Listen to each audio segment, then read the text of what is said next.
I think it lends credence to the fact that I'm a marketer. And once I started doing it, I wanted to help other people launch podcasts. And it helps that I have my own to prove that I can do it. One of the hidden benefits that I got was I speak so much better about my business now because I do it regularly. Most hosts never achieve the results they hoped for. They're falling short on listenership and monetization, meaning their message isn't being heard and their show ends up costing them money. This podcast was created to help you grow your listenership and make money while you're at it. Get ready to take notes. Here's your host, Adam Adams. Welcome back to the podcast on podcasting. It's your host, Adam AAA Adams, and we're going to be talking a little bit about Amy's experience starting a podcast. She's a branding expert. She's got some really cool ideas around branding. So I'm definitely going to extract her superpower on this podcast as well. But before we get that content, I think it's beneficial for you who's either starting a podcast or maybe you're in your beginning stages of podcasting to kind of hear why she started a podcast, what challenges she overcame. I think she's about 75 episodes into her podcast. I was just listening to it a few minutes ago just to prepare for the interview, and some interesting things about brand archetypes. Amy, you said there's 12, or there's more than 12, or is it 12? I can't remember. Yeah, thank you. Thanks for having me on your show. So there are 12 main archetypes that are universally known, and then you can kind of create your own because there's 3 parameters that are required for an archetype. It needs to be universally understood, powerful, and evoke an emotion. So if you have something that does all 3 of those, it can be considered an archetype. Cool. I think we'll probably get into that because it's probably beneficial for podcasters. I do want to start here, though. Amy Zander, your website's already in the show notes, zediamedia.com. I love how it kind of rhymes. Anything that rhymes like that it's fun and it's memorable. And I know you do a lot about like wordsmithing, and so we'll probably get into that as well. But why did you start your podcast in the first place? Like, what made you think that a podcast was the right move for your company or for you? Adam, I have a lot to say about marketing and branding, and I really like to talk about it. And I am a public speaker, so I'm comfortable in front of and behind a microphone and on stage. And I really wanted to reach more people and have more content to put out there on social media to drive people to my website and to my podcast.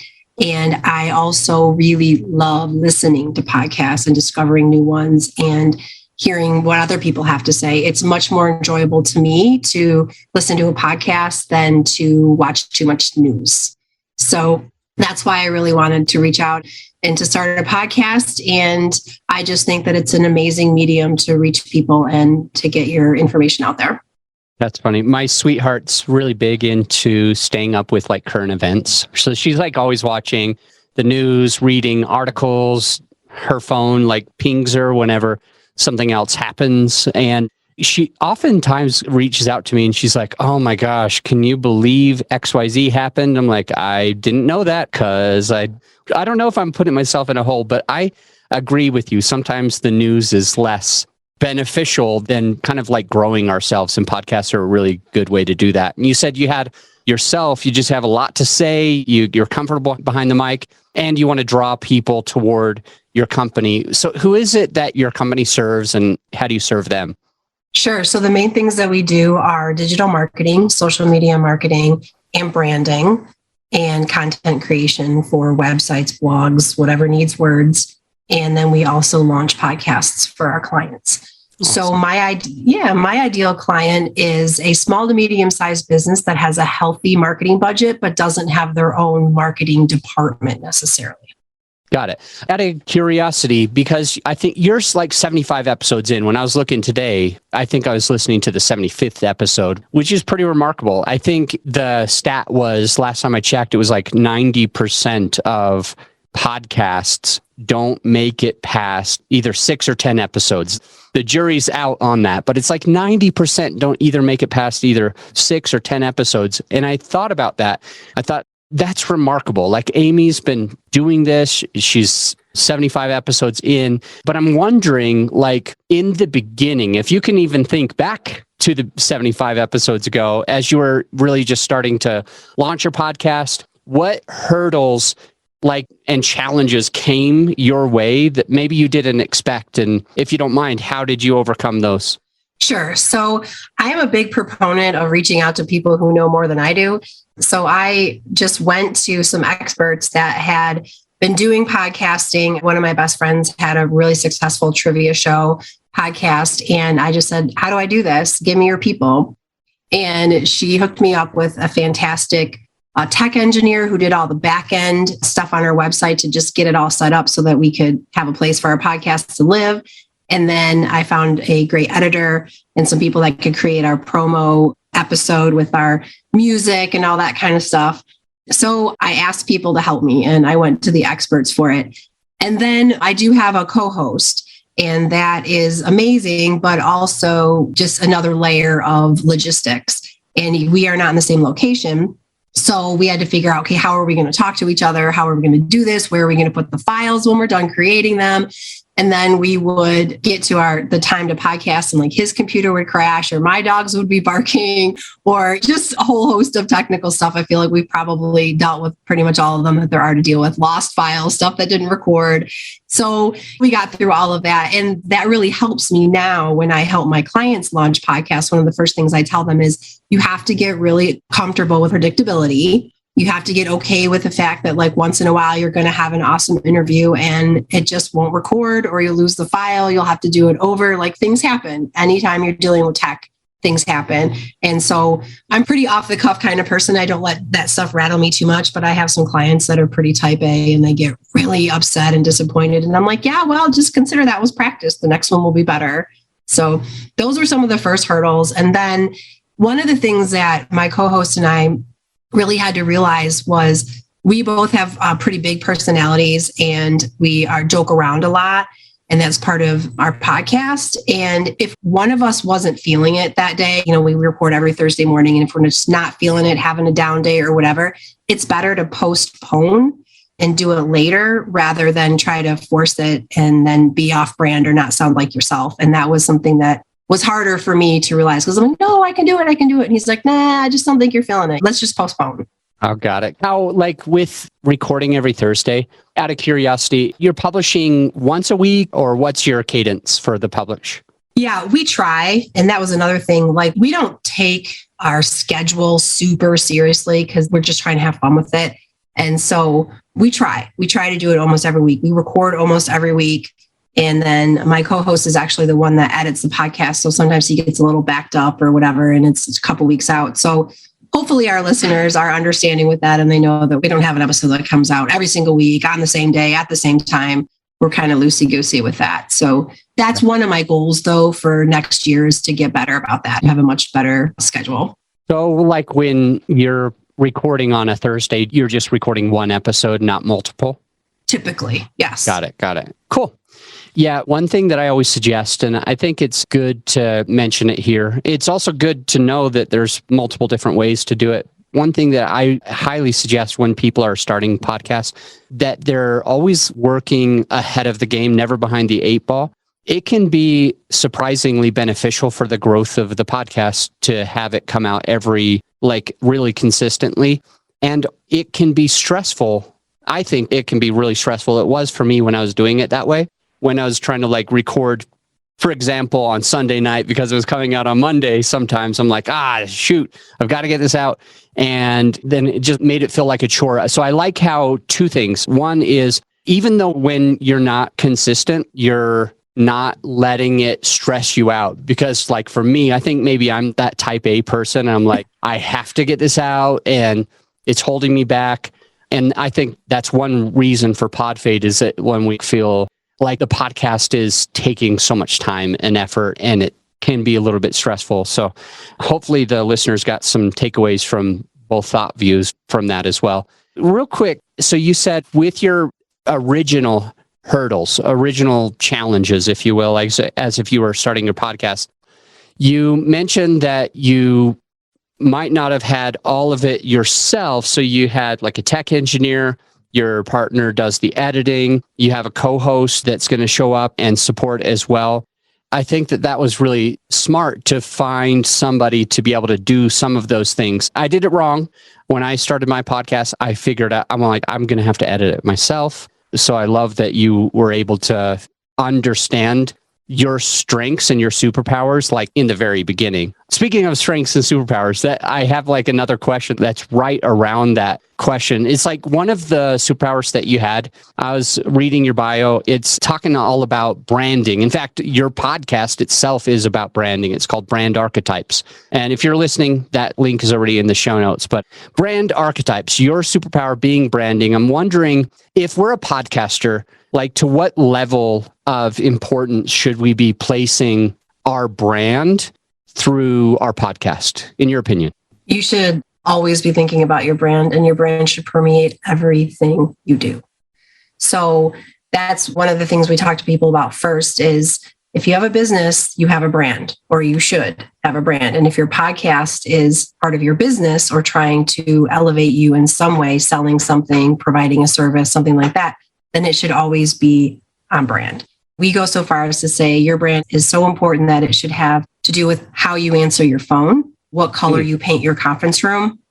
Everything you do should be about brand, your company culture, everything. So your podcast should definitely be on brand. If it's not on brand, it's going to be all over the place and it's not going to have a consistent message, just like anything else that you would do in marketing. How about like in your own brand overarching theme here? Zedia Media is the name of the company and the podcast is Brand Archetypes. But I do notice that like the colors are not the same. The fonts are not the same. So I'm really curious to understand like how are we supposed to think about like branding and that full message moving through like with our podcast and our business combined? Yeah. So this is a unique situation where I am doing Brand Archetypes with my mentor, Kevin Scarrett. He has his own marketing company, which is called Flock Marketing. I have Zedia Media, and then we do Brand Archetypes together. So Brand Archetypes is a tool that Zedia Media uses with our clients, and it's a branding concept. So even though it is part of my business, it started off as its own separate thing. Yeah. So because Kevin and I kind of owned it together and did that together and separately from our individual companies.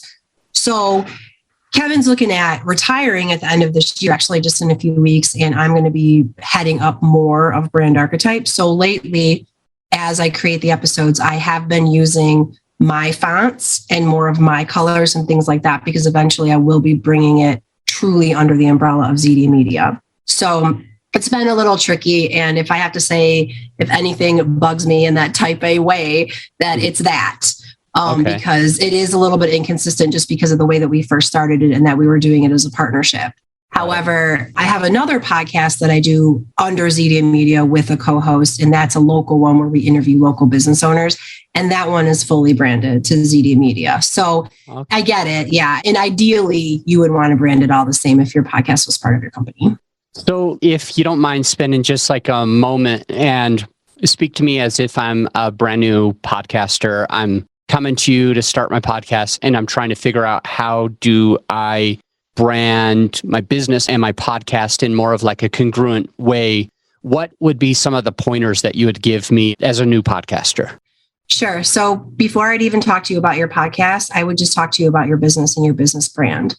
And I would ask you, what is your business brand? And a lot of people think that their brand is their logo, their fonts, their colors, their tagline. That's not your brand. Sorry, Might be a shocker for some people. Those are brand elements that support your brand. Your brand is an emotional connection that you are making with your clients. And you can't have all the emotions and all the feels, right? You've got to narrow it down and you've got to pick one. If you don't have a consistent brand and your brand is all over the place. So if you remember, I went back, I was saying that an archetype is universally understood, powerful, and it evokes an emotion. And isn't that what we want all of our brands to do, right? We all want that. So if you pick an archetype and base your brand off this archetype, your brand will be all those three things. It will be consistent and it will be recognizable and people will start really identifying with it. So there are 12 archetypes that were defined by Carl Jung and some other philosophers and things like that because they exist in all cultures on earth, which goes back to universally understood. So for example, I like to use the word mother. We all understand what a mother is. So Adam, when I say to you, give me some words that describe a mother and how a mother makes you feel.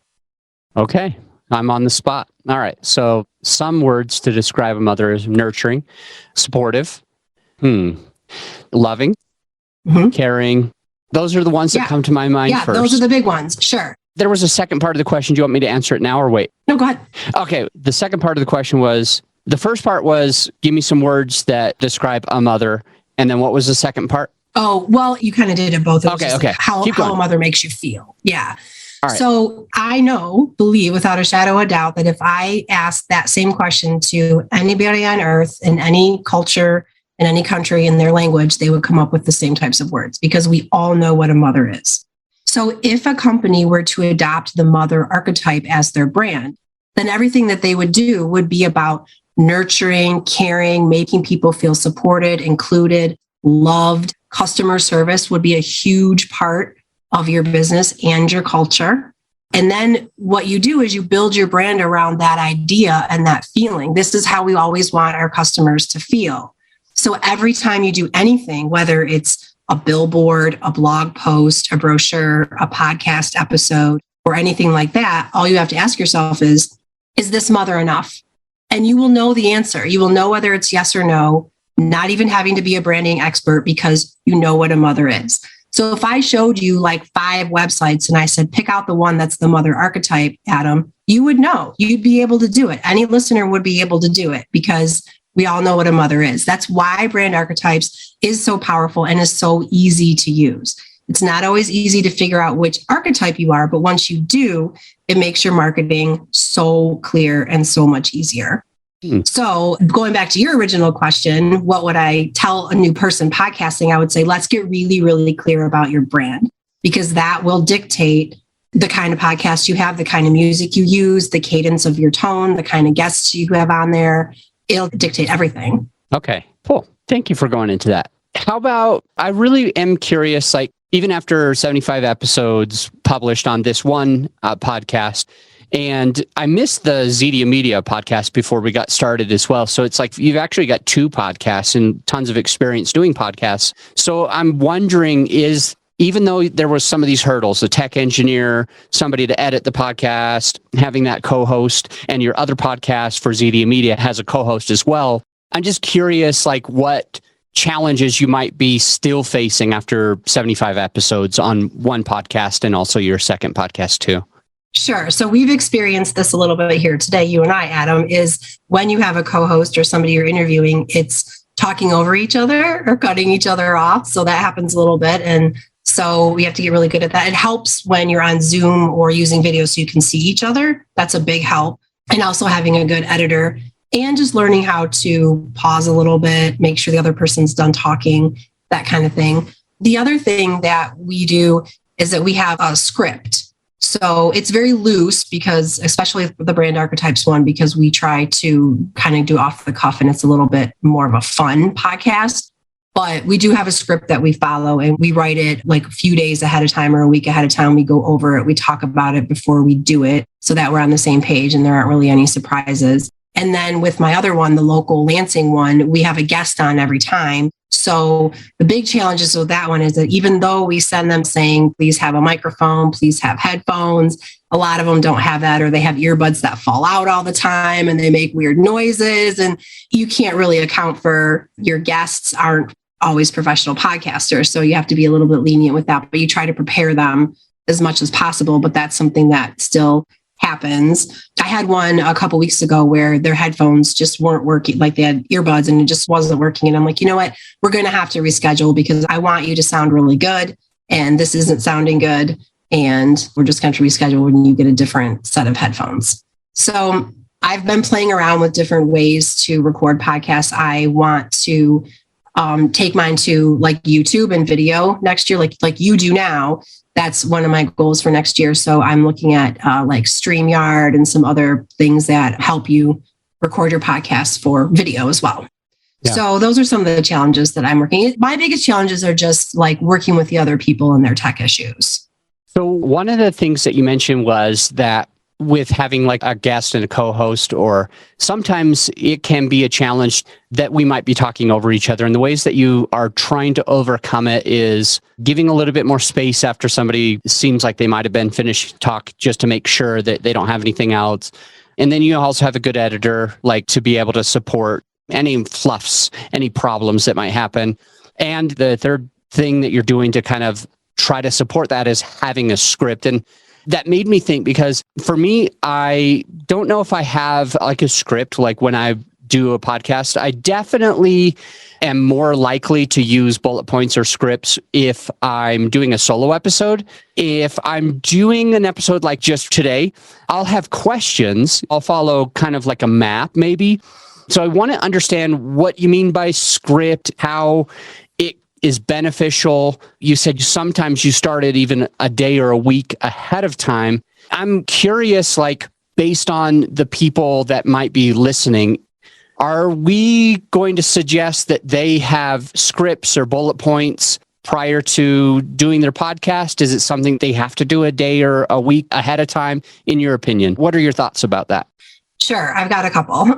So for the local Lansing one, where we interview people every single time, we do have a set list of questions that we ask every time. They're the same. And we send those ahead of time when they book to be on our podcast. So they get an automatic email with those questions. And then we just kind of go from there. And we start that podcast saying, tell us who you are and tell us a little bit about you and your business.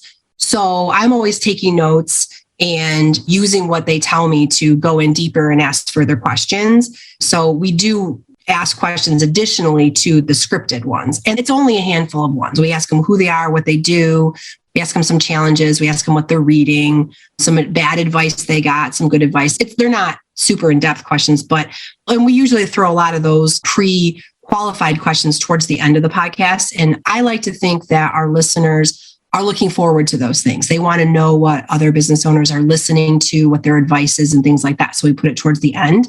So that is more for our guests than it is for us, so that they're prepared. And most of them aren't podcast experts, haven't done a lot of this. And so they're nervous. And so that helps them, and it helps them feel like they're prepared to know what's going to happen on the podcast. So for Brand Archetype, I've been doing a lot longer. We know what we're going to talk about ahead of time, because each episode has a very specific topic. And sometimes it's about a specific archetype. Sometimes it's about a particular company. We often cover like rebrands of companies, whether we thought they were a good idea, a bad idea, that kind of thing. Like when Rite Aid recently redid their whole rebranding, we talked about that. So Kevin, my co-host, does a lot of the research, and he's really good at these scripts. And we don't follow them word for word. They're more like bullet points, but he'll say like, I'll have his name, Kevin, and then what he's going to talk about. And then Amy, you talk about this.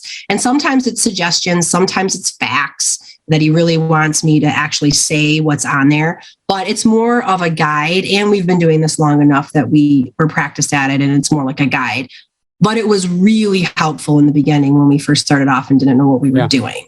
Very interesting. I appreciate you going into that. That a lot of small takeaways that I think are helpful for us to just be thinking, how are we going to do our podcast? I'm curious, like with your podcast, because this is the case for me. There's been a lot of hidden benefits to podcasting. For example, I guess what I'm trying to say is that for starting a podcast, there were a lot of benefits that I expected. And then after having a podcast, there were additional benefits to me or my business, to my growth, that I didn't actually know would happen. And I'm curious for you, through your experience of having the two podcasts and doing it for as long as you have, can you identify one or two or some of those hidden benefits that you've gained just because you have a podcast that you never really realized would happen? Yes. Yeah, that's a really good question. I really enjoy saying I have a podcast. I think it makes me sound cool, especially with like my teenagers. They think it's really cool I have a podcast, even though they never listen to it, and that kind of thing. So I think it lends credence, I guess, to the fact that I'm a marketer. And once I started doing it, I wanted to help other people launch podcasts. And so it helps that I have my own, obviously, to prove that I can do it. But one of the hidden benefits that I got was I speak so much better about my business now because I do it regularly, and I'm doing it publicly, basically. And so that helps me. I'm already a trained public speaker, but I can always improve. It helps me network better because I'm, especially with the local one, because I'm just meeting so many local business owners. I'm networking and they're reaching out to me, finding out about them. But when I'm at networking events, I can speak about my business and about other people's businesses so much better because I'm always learning. And that was something that I didn't really think about. I like that. In your bio, it talks about after you've been doing this business, I think for like 6 years and helping people brand and things like that, marketing. I'm curious though, like when you say in your bio that you help people like craft the perfect content for unique situations, if there is a blanket way, if there is a way that can help anyone who's listening that we might be able to share with them some of the ways that we can craft good content through our podcast. Is there a system that you use that you can share with us today? Yeah. So I am a writer before I'm anything else. So I've been writing since I could hold a pencil. Basically, I have a journalism degree and I've always been a writer. So that comes naturally to me. I've always said I'd rather write a 30-page paper than take a 1-page math test. So part of that comes naturally to me. But again, it really goes back to your branding and that archetype and that emotional connection you're trying to make with people. Are you the jester? Are you funny? Is what you're doing comical and funny? Are you serious? Are you all about numbers and statistics and facts and wanting people to trust you because you're credentialed and you know what you're talking about? Are you an expert in your field? You could be the ruler archetype where you're just the best at what you do and people either believe you or you don't, but you don't really care. That's one archetype. I mean, there's 12 of them, but it really goes back to that. And we have word banks at Brand Archetypes for all 12 archetypes. So there are pages and pages and pages of words and phrases and verbs and adverbs for your archetype. And so what I say to people, say they chose the mother archetype, we'll go back to that one. They get the word bank for the mother and you flip through them with a highlighter and you start highlighting all the words that really jump off the page at you that identify with your business, your mother brand business, not everybody else's mothers, but your brand. And then you take all the words that you highlighted and you plug them into thesaurus.com. So take each word, plug it into thesaurus.com, and then write down the additional words that you like that pop up. So what you're doing here is creating your own word bank based off of ours that has to do specifically with your business. So then when you have this arsenal now, so you start peppering all your marketing with these words and phrases, your website content, your blog posts, your podcast scripts, everything you're doing. And it is really surprising and quite magical how quickly this brings your brand around to being more succinct and more in line with the emotional connection that you're trying to make with your audience. So that's one of the very first things that we do with our clients. I think I'm in the right website, thesaurus.com. No, thesaurus, like dictionary and thesaurus. Sorry. I wrote it down totally wrong. I mean, you could use an thesaurus.com. So basically what you're saying is you're helping to grow that word bank for yourself. Is that kind of what you do on there? Yeah. Yeah. Okay. Well, no, I'm helping my clients make their own word bank specific to their company and their brand. Yeah. Got it. Man, you shared quite a bit. And then I went to the wrong website and I'm like, Thesaurus. I don't know why I thought you said something else. Nobody go to the other website. I was real confused. I was looking at it being like, how does this help? Anyway, so with the main question that I had 3 or 4 times while you were mentioning like the mother archetype and selecting a archetype, not a marketype. It's just that's a good word though. I think we should make that it's a new word. A archetype. I'm thinking to myself, like, can we make a hybrid archetype? Is there such thing as like putting 1 or 2 or 3 of these together? I'm so glad you asked that question. Yes. So it happens quite often. And I would say I wouldn't put 3 together, but I would do 2.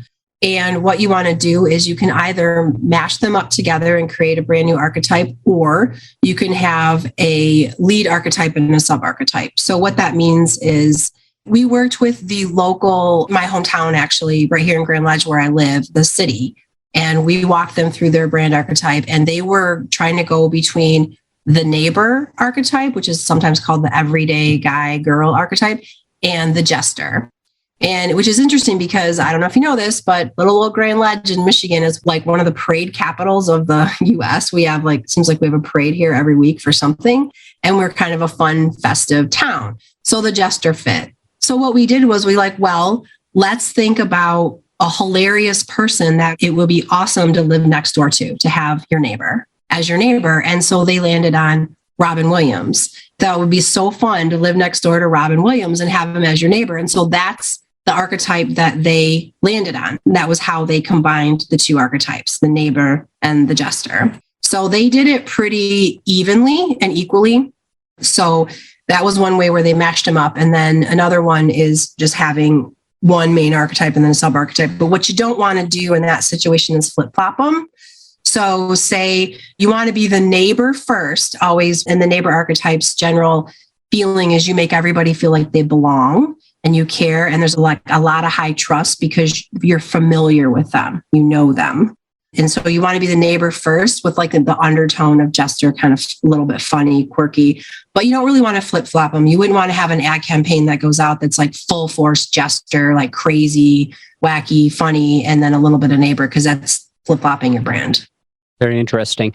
So your website, your main website is zdmedia.com, but you also have a place where we could go if we wanted to find our archetypes. Is that right? Yeah. So brandarchetypes.com. And up in the left-hand corner, there is a free questionnaire that you can take. It's 90 some questions and you answer them with your business hat on. And at the end, it will list all 12 archetypes in order for you based on your answers. And then you can click on each one of them and it'll take you to the page on the website that tells you all about that archetype. It will explain. Is it free to get so that's automatic, but I'm curious to know if these word banks are unlocked for free as well, or how we get those. Yeah, the word banks are $29.95, so $30. Yeah, cool. So those are not free, but your questionnaire is free. You get the results right away. We don't put you on some spam list and bug you every 30 minutes after that. But every 31 though, right? 31 minutes, yeah, sure. Yeah. But it's really helpful. And on each page for each archetype, we do a SWOT analysis of each one. We have examples of companies that are using these brands, what your company culture could be like, those kinds of things. And so it's really helpful. So the process is when I work with a company, they come to me and they really want to redo their brand or get their brand very specific. The first thing we do is we have all the decision makers take that questionnaire individually. And then we compile them into a grid. And then the second step is that we do a 2-hour brand discovery session, which is a giant brainstorming session where we put all kinds of words and phrases up on the board. We color code them, we move them around. And at the end of that 2 hours, almost every time the archetype pretty much reveals itself. And a lot of times they're going back and forth between a couple and we talk about the pros and cons of each one and that kind of thing. And it's a really amazing team building experience. And it's surprising all the time. Usually if we have a group of 5 or 6 or 10 people, there's always usually an outlier who's like, no, but I think it should be this. And they're kind of off on their own, but they bring a lot of value to the table. So that's the first 2 steps. And then once they put their flag in the sand and say, okay, this is the archetype we're going to be, then we go back to everything that they're doing, even the name of their company, their logo, the colors and everything. And we say, okay, is this in alignment with your archetype? Yes or no? And if it's no, what do we need to do to make it more in line with your archetype? And so then we start going through all the major things. And that part of it's like a 3 to 6 month process, usually. So out of curiosity, if someone listening doesn't have their podcast all set up and they want to go through your company, is it going to take 6 months for them to have a podcast launched? And also, once the podcast is launched, a 2-part question, how long does it take? And the second part is how much of the process can they offload to your company? Do you guys edit everything, publish everything, all that kind of stuff? I'm just real curious, and I think a listener is too. Right. Sure. Good question. So if you're a brand new podcast who hasn't really come up with a name necessarily yet, or you know what you want to talk about, but you don't have any branding, it's real quick. So it's the questionnaire, it's the 2-hour session, it's figuring out the brand. We can help you even come up with a name for it, all that kind of stuff. And then you have to have a website, your own website. So that's where your podcast lives, and all of our back end stuff on the podcast that we need to set up to host your podcast would take less than a week. And then we would have to create at least one episode for you so that you can get everything lined up and pushed out to like Stitcher and iTunes and all those things. You have to have at least one episode. So that includes coming up with your theme music, an intro.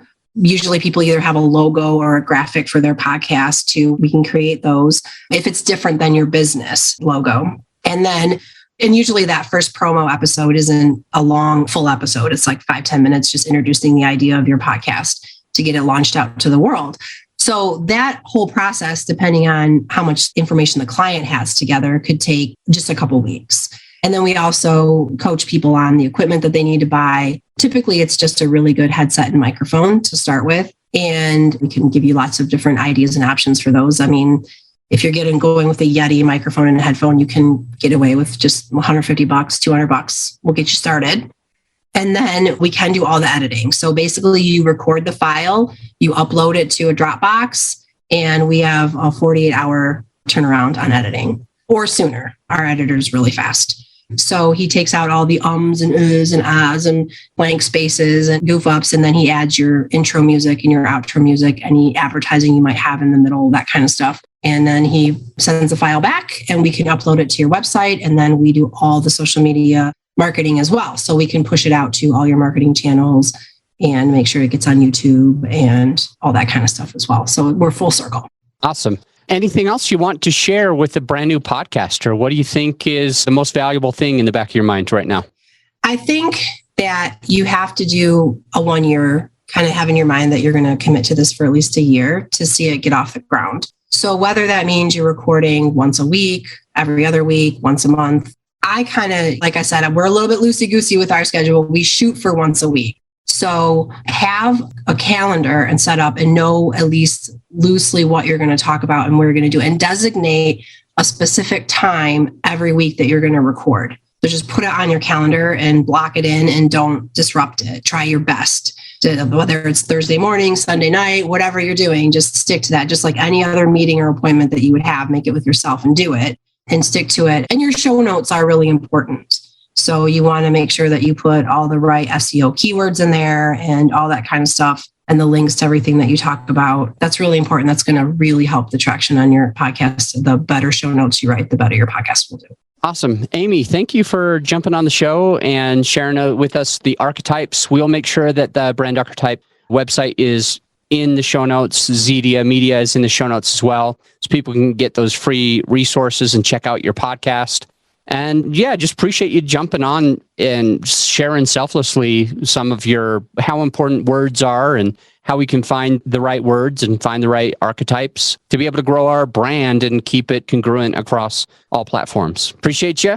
And if you're listening, you just know that every other episode is a solo episode as well. So I'm excited to share shorter content with you on the very next episode. Don't go anywhere. Just pass right to the next episode, and it'll just be pouring into you, giving you some one-on-one info that you need in order to be a better podcaster. We'll see you there. If you're glad that you checked out the podcast today, if you got some value out of this episode, some actionable takeaways, I invite you to do one of three things. A, you could do a written review on Apple. Let us know what you think. Just an honest written review. B, you could share the podcast with a friend of yours who needs it.